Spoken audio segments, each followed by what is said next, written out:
Welcome to your City Commission meeting. Please turn off or silence all cell phones during the meeting. Meetings are televised every day on Channel 2 at 7 p.m., at midnight, and available for viewing on YouTube and Facebook Live. Call to order, Pledge of Allegiance, followed by silent meditation. I pledge allegiance to the flag of the United States of America and to the republic for which it stands, one nation, under God, indivisible, with liberty and justice for all.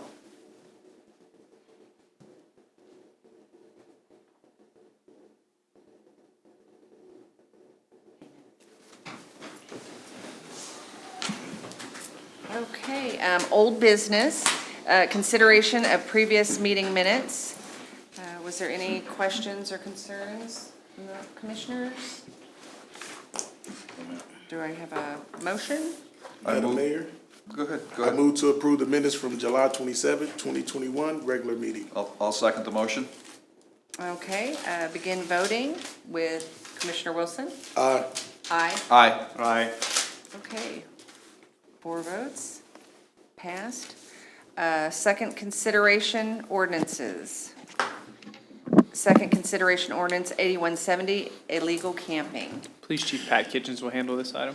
Madam Mayor and Pro Tem and Commissioners, there is a change that we made from first consideration till this evening. We did elect to make a recommendation to add Section F, affirmative defense. It shall be an affirmative defense to this charge if all local homeless shelters defendant would qualify to attend were full on the date of the offense. Based on some legal rulings that we've been reviewing, it is our best recommendation that we include this. Essentially, what was happening was law enforcement officers were making arrests of individuals in locations where there were homeless shelters, but there was no space. And so after a legal review by the court system, they ruled that that was problematic. So it's in our best interest if we adopt this ordinance to include that language tonight, and that's our recommendation. I have a question in terms of the language with the affirmative defense. By local, do we mean city, county? Just kind of what do we mean by local? Since it's the city of Leavenworth that's passing the ordinance, it would essentially be contained. We would have to ensure as part of the investigation before we take an action that we spoke with the shelter. Do you have space? Has this person been there? Have they been banned? We would evaluate all of that. But you include this kind of language to make it applicable to everybody in case a prosecutor has a different viewpoint or something like that. Well, I think it makes a lot of sense. I was Right. just wondering about local. And your interpretation of that is the city of Leavenworth? Yes, like the local shelter we have, this Right. is not specific to a homeless shelter. There are other Right. alternative services like the Alliance Against Family Violence, the Veterans Hospital that provides services That's to true. people that might be Right. former military. So it's a general language that Sure. should apply to the ordinance, and it compels us to make sure that we evaluate that before we take action on the illegal camping citation, for example. Okay, Chief Kitchens, I have a question. So if the homeless shelter evidently is full, then it sounds like then other actions will be taken to hopefully find a place for the individuals to stay. So we would be trying to do that anyway. We're Right. trying to do that as part of solving the problem. But if we were Right. going to take enforcement action and cite someone for a violation of this ordinance, if you passed it, but the shelters were full and there were not services, we would not do that. We would try and find some other solution to the problem. For example, if there were different violations taking place, like littering or not complying with park hours or alcohol in the park, those kinds of things that we've been using now, we would just have to make sure that if we're taking this type of enforcement action, we evaluate this element to ensure we're in compliance. Okay, thank you. Yes, sir. Madam Mayor, Chief Kitchens, so realistically, if the homeless shelter is full, the one at 3rd and Kiowa, we'd consider it a full situation. Basically, is that correct? Yes. So if someone was camping and that was full, they would get a pass. Relative to this specific ordinance, right, we would then have to evaluate other options if there were different kinds of violations Correct. taking place. But we relative could not to- charge them with illegal camping. then. Right. I believe the homeless shelter takes in all clients until, what, 9 o'clock at night? They have to be in by 9 o'clock, or there is a cutoff time, I believe it's 9 o'clock. Right, yes. Is it, and I don't want to further burden you, but it sounds like if a police officer finds someone, you have to go through all these checks. Is it something as simple as the duty sergeant or someone at 9 o'clock every night call the homeless shelter and say, are you full or not? And if they say we're not full or we are full, that has been broadcast out to the officers, not to go out and look for someone, just so they have it in the back of their mind, so they don't have to go through, administrative hurdles to say, okay, is this right, is it not right? Slightly better example might be this. We experienced the circumstances that generated this discussion, correct? There were several people up there, right? So if this ordinance had been on the books in its current form, and prior to us going up and having discussions with the people that were up there, we would talk to the staff at the shelter and say, what's your status? There are this many people here, there are this many beds. And so as long as they're not full, when we went to take enforcement action on a circumstance like we experienced, we would be fine. If there was a circumstance in which that happened and it were full, we would have to evaluate different options available to us.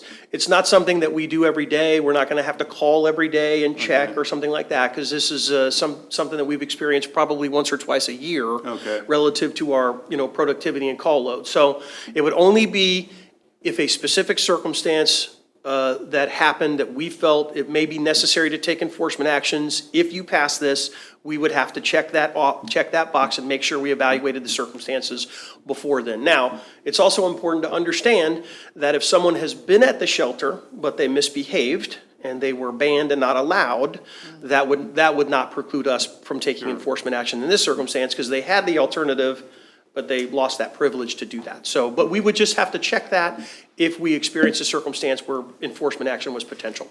Okay, and if we pass this, does this in effect kind of close down some of the campsites that may be located, whether they be under a bridge or in the woods behind Walmart or other places? It would provide us the opportunity to have this as an enforcement option if we go out and have discussions and they don't leave, or it's a problem like we had at the park. It would just make a safer, better legal foundation for us to take enforcement action to help clear out some of the problems. Okay, thank you. Yes, sir. Commissioner Wilson, do you have anything? So this is pretty much just based upon if individuals, like if a citizen complain about illegal camping taking place at the park. Right. They're not gonna go around patrolling, looking for camps. Right, so I'll kind of reiterate how we've generally been handle these sorts of things. If there's a couple of people sitting at the park and they're sitting at the park bench and they're not they're not disturbing anybody, they're not causing a problem, that's perfectly fine. That's perfectly legal for anybody to do that, whether they're homeless or not. It is only in a circumstance like we experienced most recently under the bridge, where there was just several tons of trash and that's disruptive. The park, they were essentially occupying the park structure, and there are rules that govern that. But this ordinance puts us in a better position to take enforcement action if necessary. Yeah. We got you. Okay. We have anything else from the commissioners? Okay, so just need a roll call vote, starting with Commissioner Preisinger. Aye. Aye. Okay, 4-0.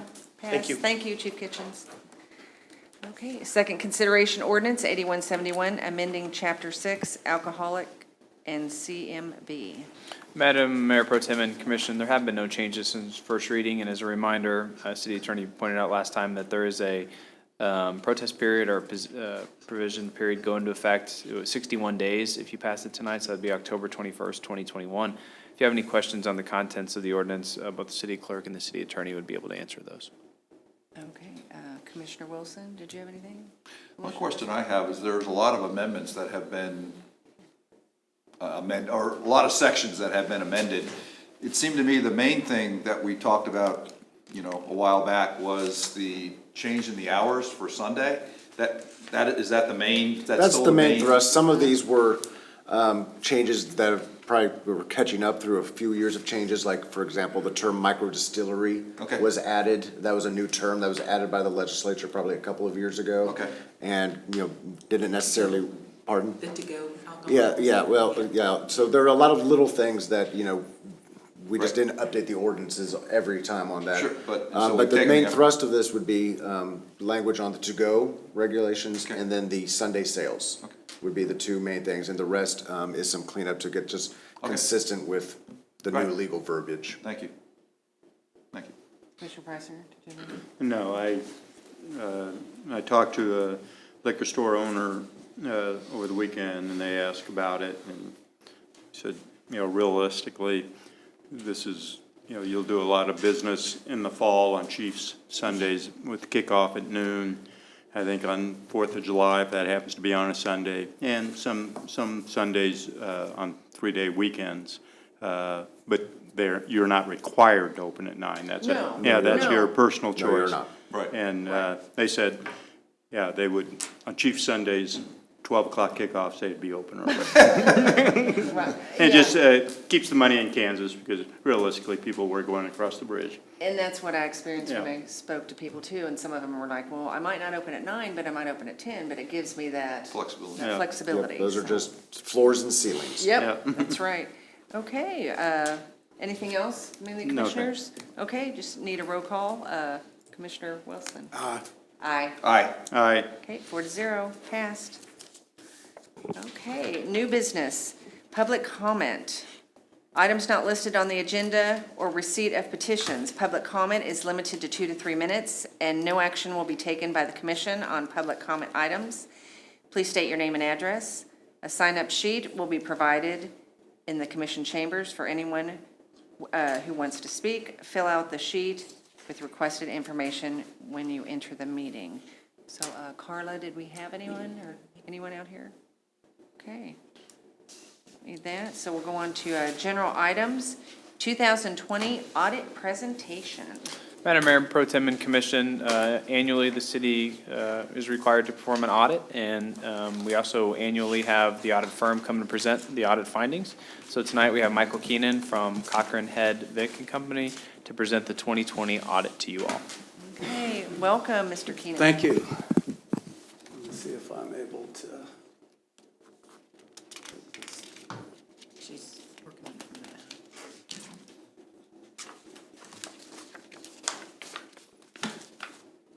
Just all the way to the left from the beginning. There, one more over to the left. Yeah. Yeah, and down, so where it says front. Okay, there we go. Thank you. Good thing I don't have to do that every day. You need these young people to help you with that, just like us. Again, good evening, everyone. My name is Michael Keenan. Again, I'm an audit partner with the firm of Cochran Head Vic and Company, here to present the results of the financial and compliance audit for the year ended December 31, 2020. I believe you were provided in your packet a PDF copy of the large report, the comprehensive annual financial report, as well as the required management letter and required communications. And we handed out a bound copy of those documents this evening.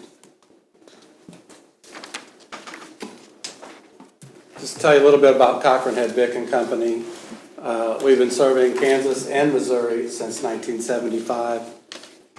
We go through similar an audit, which is a peer review where an outside firm will come in and look at our quality control standards. And we have been awarded the highest rating as a result of that peer review. Members of the engagement team were members of the AICPA, American Institute of Certified Public Accountants, which is the governing body of CPAs and auditors. Also a member of the Government Audit Quality Center, Employee Benefit Audit Quality Center, as well as we have members that are in the GFOA, Government Finance Officers Review Committee, and as well as single audit.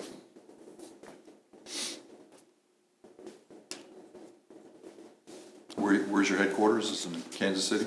We have an office in Overland Park, an office up in Briarcliff area, and some offices in mid-Missouri, so we're kind of Okay, spread over the metro as well as the middle of Missouri. okay, thank you. A little bit about the scope of the audit is the comprehensive financial annual report, again, the large document. I'd like to point out the city has presented this document to the Government Finance Officers Association for a Certificate of Achievement in Financial Reporting, of Excellence in Financial Reporting. The city has received that award for 26 consecutive years. They will submit this, and we believe that this will qualify for the award. Very prestigious award. What it relates to is it has a lot of information in the financial statements and the comprehensive annual report, including a letter of transmittal, management discussion and analysis, which is a great document to read that helps explain variances of the transactions between the various funds the current year and the prior year. Of course, the basic financial statements, note to those financial statements. And what I find is very interesting is the statistical section, which gives you 10 years of information regarding revenues, debt, and other metrics. Very interesting reading. And also, part of the engagement was the single audit. That's an audit of the city's major federal programs. There was one major federal program during this year, and that was related to the CARES Act funding, which the city received a little less than $6.8 million. And again, that was the most significant federal award, and that was what we had to audit. A little bit about our responsibilities as the external auditors is to conduct our audit in accordance with generally accepted auditing standards, also the Kansas Municipal Audit Guide, and also governmental auditing standards. And they even add some more called Uniform Guidance, which is what dictates our procedures related to federal awards. We're also responsible to plan and perform the audit to obtain reasonable but not absolute assurance that the financial statements are free of material misstatement. We're also responsible for reporting on internal controls over financial reporting as well as compliance with laws and regulations. The Auditing Standards Board of the American Institute of Certified Public Accountants, the AICPA, recommend that we communicate these matters to the governing board. Illegal acts, none came to our attention as the result of performing our audit procedures. Changes in significant accounting policies. The city did adopt Accounting Standards Board number 84 fiduciary activities during the year. Basically what that did is change the name of some of your agency funds, which are acting as a fiduciary, from an agency fund to a custodial fund.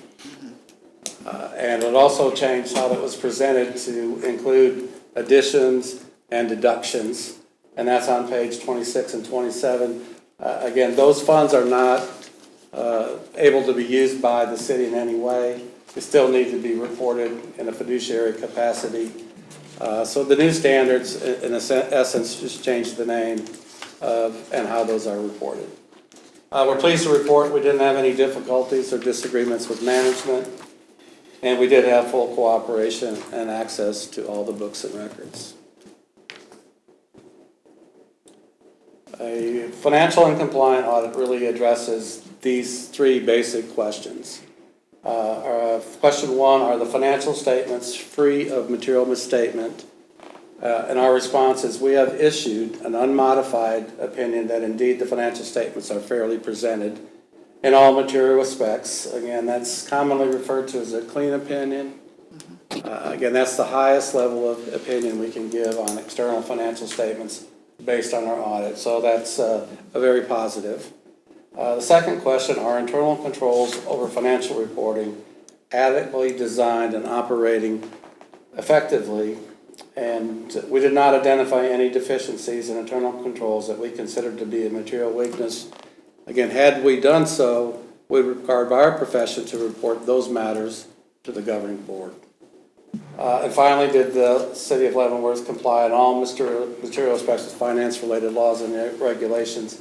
Again, in our opinion, the city indeed complied in all material respects of finance-related laws and regulations, and that primarily relates to the single audit and the compliance requirements around the CARES Act funding. Based on our testing, we had no items to report that we felt would be any violation in any way, so that was very positive. Slide 8, other management letter comments, which are included in our required communication. We had a couple suggested comments for best practices that we noted during the conducting our audit. Those are included in here with management's responses. Account reconciliations for cash and prepaids.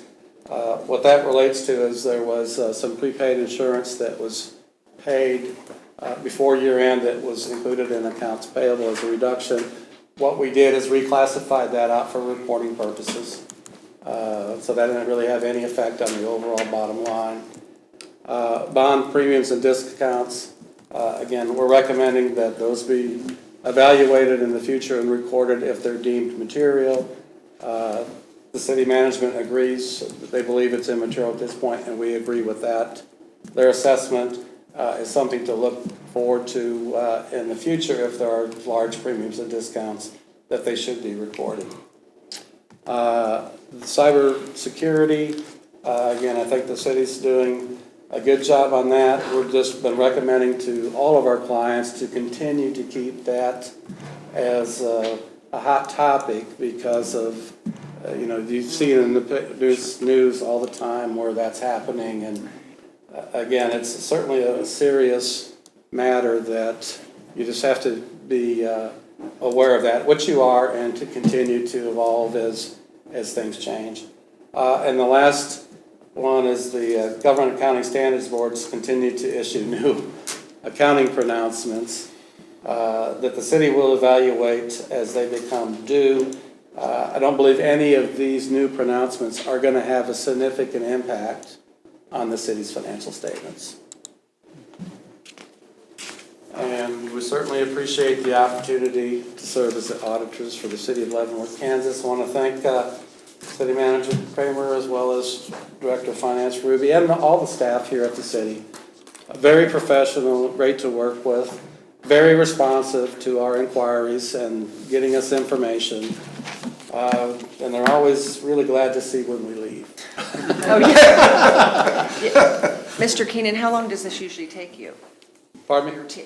For your team to do the audit? It usually takes probably around 3 to 4 weeks from when we do the planning, sending out confirmations, out here doing the field work, and then going through multiple versions of, you see the end result. Sure. But a lot of versions of that, so it takes, about a month. Okay.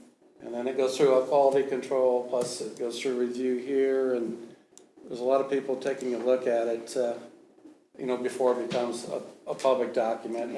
And based on having the city having 27 will be consecutive years of that award, I think it really demonstrates the city's commitment and the finance departments and your commitment as management to produce an external financial statement that meets those requirements and provides the information. Okay. No, thank you. So that concludes my presentation. Are there any questions that I might be able to answer regarding the financial statements or required communications? As a follow-up question to the mayor, I know it takes you approximately a month to put this together. How long are you or your team or your team on site? Right. Generally, it's at least 2 weeks. That you're roaming the halls here. Roaming halls, yeah. Sitting in the finance It director's certainly office. has been a lot less, with COVID. Yeah. There was a transition in our profession and a lot of professions to being able to do a lot of this remotely, where they can upload, the city can upload these schedules and those things into a remote, secure server that we can sit on our computer at our desk versus coming out here. But we still have to come out here to do walkthroughs. I think we probably had interviewed some of you as far as, controls and any other concerns. So we still have to be on the ground for some period of time, and that was approximately 2 weeks. This is your first year for us. This is actually our second year. Okay. Yeah, last year was our first year. And I think probably don't remember because I did the presentation remotely. Okay. Okay. Over Zoom at that point. Yeah. And so that's maybe why it may feel like the first time. First time. Okay. In addition to, Madam Mayor, in addition to the 26 years of the certificates of achievements for excellence in financial reporting, I'm pretty sure that the city also earned an award for its presentation, its compilation and presentation of the city's 2020 budget, which was the Government Finance Officers Association of the United States and Canada, GFOA, awarded a Distinguished Budget Presentation Award. Is that correct, Mr.? Yes, sir. Yeah, and so kudos to the city manager and the finance team within the city, and I'm sure the competition for that particular award was pretty stiff. Now, will we be considered for that award again for the 2021 budget? Yeah, we did a lot of the heavy lifting to get our budget in the position to go for that award the last time around, so we continue to pursue that each year. We'll submit for it. I also think the letter of transmittal that you wrote is very well-written and very informative, and I was just wondering, assuming that we approve, are we going to approve the audit tonight? No, just a presentation. Just a presentation, but will this be on our website, or could we share? That's my first question. Is it on the website for citizens to look at? We do put it on the I know they're not going to website. get into the details, but the letter of transmittal is very informative, and some people might be interested in give them a little bit more of an understanding of how the budget and our funding works within the city. I think we can highlight the transmittal letter and then maybe give a link to the full report. Okay, that would be good. Great. If there's anything else. Commissioner Wilson, did you have anything? Good job. I didn't either. Yeah, great presentation. Thank you, Mr. King. Well, thank you, and again, it's, makes our job easier when we actually will come in and the folks are ready, and we don't have to make a bunch of adjustments. So you got, as you probably already know, you've got a really good staff. It's really conscientious, and it really, they did a great job. Good. We just have to come and check it. That's right. Give them an audit. Thank Job you. secure. But, Yeah, very, that's right. very professional, like I said. Thank you. Thank you. Okay, thank you. And I will say thank you very much, and if you do have some questions, later on, certainly you can get my contact information from Mubi and email me or give me a call at any time. I'm always open to, any responses, questions that you may have. Okay, great. Thank you. Thank you Appreciate very it, much. Mr. Keenan. Thank you. Thank you. Okay, mayor's appointment. I move to reappoint to the Main Street Board Melissa Bauer to a term ending August 15th, 2024. Second. Okay, there's a second. Begin voting with Commissioner Preisinger. Aye. Aye. Aye. Aye. Okay, 4-0, passed. Okay, consider cereal malt beverage license 609 Metropolitan. City Clerk Carla Williamson will handle this item. This item this evening is, we received an application for an off-premise consumption of cereal malt beverage for the new 7-Eleven store. Okay. To be located at 609 Metropolitan Avenue. At the time that we did this, obviously the building is still under construction. The application has been approved through the police department. We're just waiting for them to finish all the final details of the building. When this first came up, they had August 26th as their date that they wanted to open. So we wanted to get it before you, the commission, to get it approved so that we wouldn't delay that in any way in getting that. They have, since, I believe it was Monday, they reached out to us and said it would be September 16th. But the application, you can still consider it and approve it contingent upon that final inspection of the building from our health and safety officer. So they're just waiting for all the final things to happen in the building before they can actually sign off on it, so. Okay, so the September date's when they're supposed to open? Yeah, September 16th is their new date. It was gonna be the 26th of August. Like I said, that's why we wanted to try to get it in front of you guys, so we didn't hold up them opening or anything like that, or being able to start selling CMB. So if it's to be approved, then the motion would be contingent upon final approval of the facility by the city health and safety officer. Sure. Okay. Okay, did you have any questions, Commissioner Wilson? Just a quick question, not necessarily on the cereal malt beverage license, but they open September 16th, as far as we know, either City Manager Kramer or Ms. Williamson. Is the other store closing the same day? I don't know the answer to that question. I don't either. No, Good question. yeah, I'm just curious, it has nothing to do with this, okay. Thank you.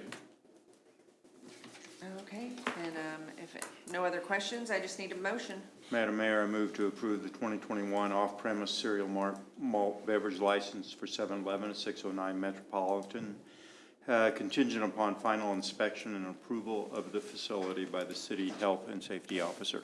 I'll second, okay. Okay, moved in second. Begin voting with Commissioner Wilson. Aye. Aye. Aye. Aye. Okay, 4-0. That is passed. Okay, first consideration ordinances. First consideration ordinance demolition special assessments. Carla? This item is our annual ordinance to levy special assessments for the cost of demolishing certain properties in the city. So we have 12, I counted right, properties listed on here that they would have been from any time last fall till present, just because we can only assess the special assessments once a year with the county. So some of these may have been from last fall as well. We've sent invoices to all the property owners. They've had the opportunity to pay any fees directly to the city before it goes on to special assessments. They'll still have that same opportunity to do that until it goes over to the county to actually be assessed to their taxes. Okay. For 2021, up until that deadline where the county says we can't accept any more payments, we can still do that. But this would be the first consideration of these properties to levy those special assessments. Okay. Did you? Go ahead. Just some of them are pretty high amounts, obviously, right? So, just depended on the type of structure that was taken down and That's correct. size and materials and things like that. That's correct. Ms. Williamson, these are our actual costs. There's no additional fee on these, or is there $100 There admin? is, so any costs incurred, which could be capping the sewer, getting Sure. the Asbestos review. asbestos, thank you, asbestos removal, anything, and then the actual costs of hiring the company. And then on these, are they 100, Karen? Yes. Yeah, so there's only $100 administrative fee. So out of 10 of them, we get $1,000 administrative fee, but your time has already been taken up. So realistically, what do you think our chances are of recouping this, realistically? On some of them we do, on demolition properties. Some of them we do, some of them we don't. Well, the point I'm making is, we've got $121,000, call it $120,000 of the taxpayers' money we had to expend to get rid of these eyesores, these public nuisances, which accounts for about $500,000 of property tax, which is actually 2% of your property tax because of sloppy neighbors, of people that don't care for their property. That's 2% of everyone's property tax to do this that we shouldn't be in the business of doing. People should take responsibility for their property. And wait until we get to the next item, how much that we're paying there. So it's just sad that 2% of the property tax that we collect from every person in this town who pays their property tax goes in to take care of junk. Thank you. And I will note, I meant to note that there was one property on there, you see it has a low amount of 125. Right. We started the demo process, and that's all that the city incurred, and then they finished it as a self-demo, so that's Right. why that's a very small Okay. amount on that. I was stubbing off the water or something, wasn't it? Yeah. And that sometimes does happen with the self-demolition, correct? I mean, we've Correct, talked about that. we'll start, and then they'll come in and they want to finish it themselves. So any costs that we've incurred up to that point, then we'll still bill them for. And we've been kind of working on this one with community development for a while. So it's quite possible that property owner's gonna come in before that goes to the county and get that paid. For a self-demolition, Mr. Kramer, is there somebody from the city going out to inspect that it meets the standards in terms of? Yeah, so we do field checks for the work to make sure the compaction meets a certain level, and they have to land disturbance permits, silt fencing, and all those kind of Okay. things. So many different departments touch a demolition. When they do a self-demo, it's not, they don't just go out there with a sledgehammer on their own. No, they have to get- They have to They have hire to get a- somebody. Well, they have to get a permit, a Yeah, demolition yeah, permit. then somebody knows how to do it, yeah. I have a question. So on these demolition costs that they owe, is that something they have to, I mean, let's say there's this one here for 12,710. Is that something they have to pay in full in one lump sum to the city or county? Or do they allow some type of a payment plan or? So, if they were to pay it to the city, they have to pay it in a lump. We don't do payment plans for it. Okay. Once it goes through this process, it goes to the county to be assessed to the taxes. They can no longer pay it to the city. They have to pay it through their property taxes. Okay. And it would be the same. They can pay 50% and 50%, or they can pay it all at once. But Okay. they don't, it would be up to the county, but I don't believe they do payment plans. Okay, just curious, thank you. Commissioner Wilson? So what happens when a property owner don't pay anything and the county takes over the property and somebody wants to come and purchase the property? So. Do they have to pay? If they don't pay the property taxes on it, if for some reason they want to sell the property, that has to be taken care of before the sale can move on. The To total? property owner, yes, the property owner to just another individual. If it stays on the taxes for, Leavenworth County does 5 years, then it can go to a tax sale to be sold. Okay. We usually don't collect them. Okay. And there could be situations where, and there probably aren't, usually there's situations if these aren't paid, that means county taxes are also not being paid of some Yeah. kind. And at that point, these are junior liens to the liens of those types of taxes, and so these liens just essentially get wiped out at the tax sale if they pay the amount of the taxes that are owed. So your best hope is usually that there's a willing buyer to buy it in order for a title company to issue clean title to the property. The assessments have to be paid. Okay, any other questions, concerns? Okay, I guess I just need a consensus. Yes. Yeah, do we talk about, that's the next, yes, Yeah. yes. Yes, okay, Good to go, yes. yeah. Commissioner Wilson? Oh, yeah. Okay, Yes. so we have a consensus. Okay, the next one's first consideration ordinance nuisance special assessments. Okay, and this one's very similar. The only difference is this is for the nuisance abatement costs.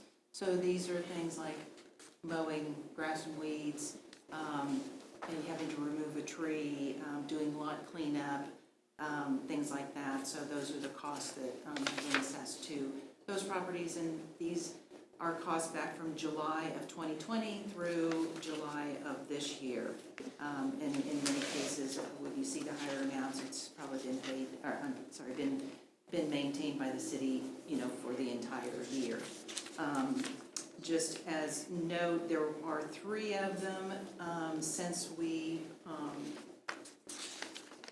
prepared the attachment A that have come in and paid, or community development has removed part of the fee. So I'll just make a quick note of that on 735 Metropolitan.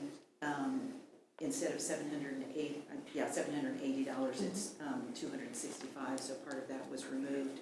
1024 Second Avenue, that has been paid in full now. And 1212 10th Avenue, that's being paid in full as well. Just like the other one, we will continue to take payments on these. If somebody comes in to make the payments for the invoices on these, we'll continue to take those up until it goes to the county, or the county clerk says that we can no longer accept any payments. Okay. Did you have any questions, Commissioner Wilson? No, ma'am. Commissioner Griswold? No. Pricing? No, I just, these names and addresses are public records. I would invite people to look at these billed amounts, look at the addresses. There are people that just don't care about their neighbors, don't care about our city. And bills for mowing grass and taking care of their property, so $2,000 and $3,000. There's multiple ones on these 4 pages over $1,000. It's just egregious. And I invite people to look at these names and ask your neighbors, what about it? And if you know them, feel free to call me if you can't figure out how to drill down to get their names. This is public knowledge. It's terrible. Okay, so, any other questions or concerns, comments? I just need a consensus. Commissioner Wilson? Yeah. Aye. Yes. Yeah. Yes, okay. 4-0, okay. Now we're to the consent agenda. Commissioner Wilson? I move to approve the claims for July 24th, 2021 through August 6th, 2021 in the amount of $2,231,332.40. Net amount for payroll, number 15, effective July 30th, 2021, in the amount of $368,715.53. No police and fire pension. Second. Okay, there's a second. Begin voting with Commissioner Priceinger. Aye. Aye. Aye. Okay, 4-0. Okay, that's the end of the meeting. I'll go around so we can each comment. I will start. I had the opportunity, afforded the opportunity and honored this afternoon to welcome the international officers at the luncheon, and on the behalf of the city of Leavenworth, make them honorary citizens. We had 113, Commissioner Priceinger was there, attended, and City Manager Paul Kramer. And it was a great time. That's a great class. They have a really great camaraderie and a lot of energy. Had a good time. So that's all I have. Commissioner Priceinger. Yeah, I was at the city welcoming ceremony, and it's just a great benefit to this city. 113 officers from 88 different countries. Every year we get people from all over the globe, and the men and women there are future movers and shakers in their respective militaries and or their countries, as well as on the world stage. You'll read about these folks 5 years from now, 10 years from now, as chiefs of their respective militaries, heads of state or ambassadors or something. These are very, very impressive folks, and they do a lot for our town. And they give us a lot, we give them a lot, and it's a year that they really appreciate. And if you're ever involved in being a sponsor for a foreign officer, it's very rewarding for you personally, as well as it is for the from the international officer family. Thank you. Okay, thank you. And I'm sorry, I skipped over City Manager Paul Kramer. Did you have something? I do, just a couple things. We are trying a new recreation program, and the enrollment just opened. We're doing a pilot program for a gymnastics class, 4 and 5-year-old gymnastics. The registration just opened this week. It's limited. We're going to see how it goes. Our recreation supervisor was actually a Division I gymnastics coach at Auburn University in a prior life, so he has a deep knowledge of and love for the sport of gymnastics. Wow. And so we're going to try that. Registration's open now for 4 and 5-year-olds, and if that goes well, we look to expand the program, just trying something new for people in the city of Leavenworth. I wanted to give a quick Camp Leavenworth update. We'll get a more comprehensive update from our festival coordinator, but most of the staff met on site today at the community center as we finalized a site layout. We spent a lot of time orienting this festival around Saturday night, Melissa Etheridge, but that's not all that's at the festival. We have right now 7 and counting high-level food vendors. We have fireworks on Friday night. We have vendors. We have some local vendors who signed up. The idea that local vendors were excluded is not the case. We do have local vendors who have signed up and are part of the festival. We have a kids craft section, the bounce house, obstacle courses, And so Chief is working on security plan for a Saturday night that could be busy, and so we'll share that with the commission. But we're really happy with how it's going, and as the weeks move on, we'll start showing some of the merchandise that'll be available for the tent. Our goal is to have some there and participate for free. So really looking forward to that. And again, we'll bring Kelly here probably the end of August or the beginning of September to give a final briefing about Camp Leavenworth. But again, it's 45 days away, September 24th and 25th, down at the Riverfront Park. So we're looking forward to that. And what's the maximum capacity again? Well, we're working on that, and see what we can fit. We're finalizing some positioning of some supplemental LED screens, so if you're in certain areas where you can't get a real good view of the stage, you can still hear, well, you'll be able to hear it everywhere, but you'll be able to also see it on a video board. And so maybe that'll allow us to expand the footprint a little bit and make sure nobody's turned away. We do have to make sure it's safe, and so that's the first consideration, but there's a lot of space down there. And parking. So what we're gonna do with parking is, there are 13 acres of parking in the downtown. The question that, what you deal with is, how do people from out of town find the parking? Yeah. So we talked about that today, and we will blast out just like we do with everybody else. We hope that most of the people coming for the concert from not around here found it on Facebook, so therefore now they like the page and they'll see the updates. Okay. So we're gonna create a downtown parking map. We're also gonna have some sandwich board signs, parking this way. Through the partnership with Main Street, all the municipal lots now say free parking, so they'll have that as well. So it's gonna be a little bit of a challenge, but you go to Apple Fest in Weston and you're gonna walk a half a mile to park, so we have plenty of parking. It's just trying to make sure everybody knows where they are. And so that's our challenge, is to make sure that the parking lots that are available for parking, everybody can find them. And we can use my moped like a shuttle bus. One at a time, Yeah. so Okay. that's all I have. Thank you. That's all, okay, thank you. Commissioner Griswold. Yes, I'll give about a 1-minute update just on some situational awareness with respect to COVID-19. And this is from the report today that came out from the Leavenworth County Health Department. New positive community cases, 285. And I think 2 weeks ago I gave an update, and that's a 123 cases increase since 2 weeks ago, which is a 76% increase. Currently hospitalized, 6 citizens within the county, and all 6 are unvaccinated.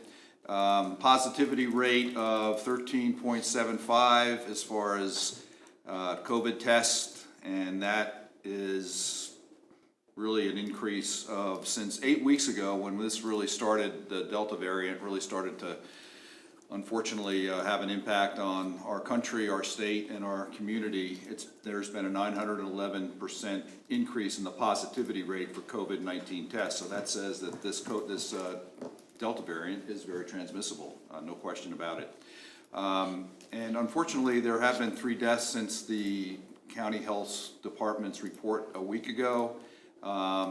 And one gentleman is, and I'm just reading from the report right now, all gentlemen, 1 in his 70s and 2 in their 60s, have died from complications from COVID-19. None of these individuals were vaccinated. And then they said our condolences go to the families, friends, and loved ones who are grieving. And then finally, in terms of vaccinations, there are vaccinations taking place. I don't think at a very great rate. For Moderna, looking 2 weeks ago, first doses administered, it just seemed to be from 2 weeks ago, only 32 additional vaccinations of Moderna, 84 of the J&J. Pfizer's a little bit more because I think the younger people, like 12, 13, 14, 15, 16, and maybe 17, 116 more Pfizer over the last 2 weeks, and then first doses administered, so that's maybe a little bit encouraging, but certainly there's room for more people to get vaccinated. So that's my report. Okay, thank you very much. Okay, and then Commissioner Wilson, did you have any more? Yeah, just want to thank Chief and the Police Department and the citizens that participated in Unity Day event. It was extremely great. It was amazing. It was fun. Chief got dunked on, but it was a very, very, very fun event. It was a great opportunity to bring our community together and promote peace and unity. And so the message got across, and it was very great for our community. Thank you, Chief. That was great. Okay, anybody else have anything? Okay, just need a motion. I move that we adjourn this evening's meeting. So move. All right, start with Commissioner Price here. Aye. Aye. Aye. Aye. Adjourned.